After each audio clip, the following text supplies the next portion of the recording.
ጎቤ ፋኖነት በጎቤ ጊዜ ቀርቷል። ለምሳሌ እናንተ ሆዳሞች በጎቤ ጊዜ የአማራ ልጅ ወንድሙን አይገልም ነበር፣ ወንድሙን አይሸጥም ነበር። የአማራ ልጅ በጥቅም ወንድሙን አይቀይርም ነበር በጎቤ ጊዜ። እናንተ ትላሞች አንድ ቀን ጎቤን ጠይቃችሁት አታውቁም። ስለ ጎቤ ጮኋችሁ አታውቁም ነበር። የጎቤን ልጆች ጠይቃችሁ አታውቁም አንድ ቀን።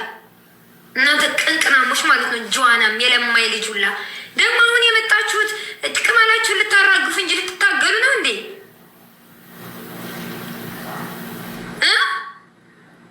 የአሁኖቹ ታጋይንም ባዮች በአማራ ህዝብ ምድር ላይ ባለው በአማራ ህዝብ ችጋራችሁን ልታራግፉ እንጂ የመጣችሁት ስለ አማራ ህዝብ አትጮሁም፣ ስለ አማራ ህዝብ አትጨነቁም፣ ስለ አማራ ህዝብ አትታገሉ። አስረግጬ ነው የምነግራችሁ።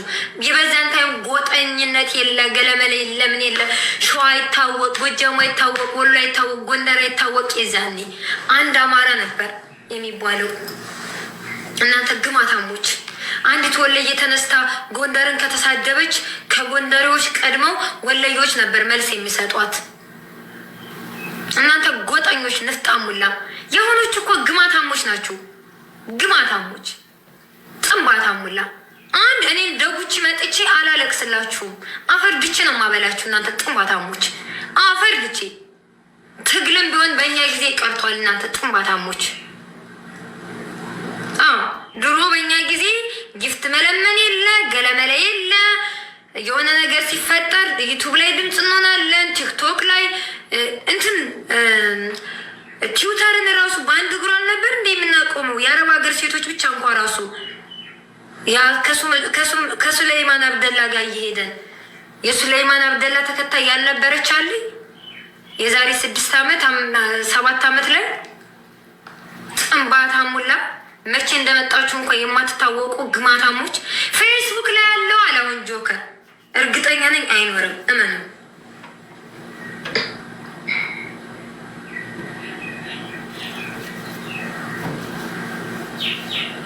እመኑኝ እናንተ ጥንባታሞች። ይሄው አገኘኋት። ሰላም አለይኩም። ይሄ የምታየት ልጅ ኑርዬ ኢብራሂም ይባላል። ተወልዶ ያደገ ወሎ ወረባቦ ውስጥ ሲሆን ለሀገሩ ለኢትዮጵያ ራሱን የሰዋ ልጅ ነው። አሁን ላይ ግን ድረሱልኝ፣ የኢትዮጵያ ሕዝብ ድረሱልኝ፣ አሳክሙኝ እያለ ግን ማንም ሊደርስለት አልቻለም።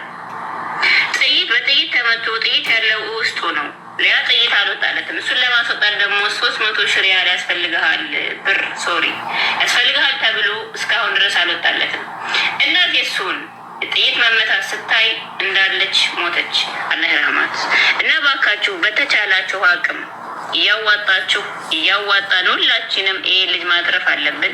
ከፈጣሪ በታች ሼር እያደረጋችሁ እኔ ቁጥር አስቀምጬ የነበረ አጥፍቶብኛል ቲክቶክ እና ስለዚህ በውስጥ እያወራችሁ እንደዚህ ግሩፕ እየከፈታችሁ እንድትረዱት ጠይቃለሁ። እኛም እንረዳለን። እኛ ሸረፈታ ኑርዬ ኢብራሂም ማለት የሀገሬ ልጅ ነው። ኦኬ መጀመሪያ ላይ መታ እህቲቱ እኔ ላይ ስታለቅስ እኔ ቲክቶክ ላይ አምጥቼው በሚሊዮን ነበር ቫይራል ላሱ የወጣው። ከዛ አይ ብዬ አልቅሼ የዛኔ ብዙ ከአማራ ልጆች ብዙ ተከታይ ያለን እኔና አልማዝ ብቻና ብቻ ነበረን። አልማዝን እንጂ በውስጥ አናግሬ ያን እንደዛ የንቧሃ ጠጥቼ ዋትሳፕ ላይ መጥቼ ግሩፕ ከፍቼ ያን 300 ምናምን ሺህ ብር እንድዋጣለት አደረግኩኝ። 300 ሺህ ብር ከተሟላለት በኋላ አዲስ አበባ ላይ 3 ወር ሙሉ መንግስት ሆስፒታል ተኝቶ ከሰውነቱ ውስጥ አልወጣለትም ቀልሃው። ከዛ ሰውነቱ ሁሉ መግሎ አይበላ አይጠጣ፣ በኦክሲጅን ነበር ምግብ ራሱ ውሃ ራሱ የሚያጠጡትኝ። እናቲቱ በቃ እናቲቱ በጣም ነው የምትወደው፣ በጣም የእሱ ነገር አይሆንላትም። ከዛም በኋላ ልጁም በቃ ወንድሙም የተማረ ነው። ወንድሙ በጓደኞቹ በሰፈሮች ልጆች ምናምን እያደረገ ነው 3 ወር ሙሉ እዛ ሲቀመጥ ለማደሪያም ለኦክሲጅንም የሚከፈልለት። ኦኬ 3 ወር ከቆየ በኋላ ሰውነቱ ሁሉ ይሄ መግል በመግል በቃ እንደዚህ በጎን መተኛት አይችልም። እንደዚህ ተንጋሎ ነው ሰውነቱ ሁሉ በቃ እችን አከለ። ልጁ ቀላው ከሰውነቱ ውስጥ ስላልወጣለት በላው። ኦኬ ከዛም በኋላ ወጥቼ እኔ ማለት ነው እኔ ነጂ ወጥቼ 3 ቀን አልወሰደብኝም 300 ሺህ ብር ሳዋጣለት። ያን ብር ካሟላሁለት በኋላ ግዴታ እግል አትላኩብኝ እናንተ የለማይ ልጅ ሁላ ውጡልኝ፣ አትላኩልኝ ጌም አፈር ብሉና ውጡልኝ። ኦኬ ያ 300,000 ብር ከተሟላልኝ በኋላ ደውዬ ለወንድሙ ካስረከበን በኋላ አዲስ አበባ ከመንግስት ሆስፒታል ወጥተህ ግል ሆስፒታል ለመታከም ግዴታ ፍቃድ ያስፈልግካል። ከዛም በኋላ እንደገና ደግሞ ከአዲስ አበባ ግዴታ አማራ ክልል ባህር ዳር ሂዶ የሆነ የሚሰጣቸው የሚወጣ ወረቀት አለ መሰለኝ፣ መታወቂያ ይሁን ምን ይሁን አላውቅም፣ ብቻ ከባህር ዳር የሚወሰድ የሚስተካከል ነገር ነበር ልጁ። ከዛ ከመንግስት ሆስፒታል ወጥቶ ግል ሆስፒታል እንድታከም። ከዛም በኋላ ያ ብር አሟልተን ከላከን በኋላ ልጁ የት ሲደርስ ነው የሞተው? ደብረ ብርሃን ሲደርስ ሞተው። ወደ ባህር ዳር እየሄደ እያለ ወደ አማራ ክልል አስባችሁታል። 3 ወር ሙሉ ብረቱ ሰውነቱ ውስጥ በስብሶ ማለት ነው። ከዛ ልጁ 3 ወር ሙሉ ሲቆይ እናቴን አምጡልኝ፣ እናቴን አሳዩኝ ነበር የሚለው። ከዛም በኋላ እናቲቱ ልክ ሆስፒታል በገባ በ8 ቀኑ ልጅሽ እኮ ተመቶ ሆስፒታል ነው ያለው ስትባል ወደቀች። በዛው ጅኒ መታት። 8 ቀን አልሞላትም። ደሴ ምናምን ሆስፒታል ይዘዋት ሄዱ። ሞተች። ሆስፒታል ሄዳ ስትመረመር ምንም ነገር የለባትም፣ ጅን መቷት ነው ተባለ። ሞተች። ከዛም 3 ወር ሲቆይ ልጁ እናቱ እንደሞተች አልተናገረው። በቃ አይኑን በገለጠ ሰዓት እናቴን አምጡልኝ፣ እናቴን አይኗን ላያት ብቻ ነበር የሚለው የኔ አባት። እኛ ገና እንቡት ጸጌረዳ ወንድሞቻችንን አስረክበን ነው።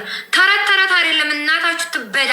ያጣየው ጦርነት ጊዜ ነው። እናንተ የሸርሙጣ ልጁላ ግማታሞች። ኑርዬ ኢብራሂም ደግሞ የቢስቲማ የሀገሬ ልጅ የሰፈሬ ልጅ ነው። ጥንባታሞች አጎቶቼ ስንቶቹ አልቀዋል። ምድረ ግማታሙላ እና ምን ለማለት ፈልግ የመሰላችሁ የአሁኖቹ ታጋዮች ነን ባዮች እየመጡ ቅማላቸውን ያራግፋሉ እንጂ የዛን የራሱ ነበር የሆነ የአማራ ህብረተሰብ ምናምን የሚባል ትልቅዬ የአሜሪካ ዳስ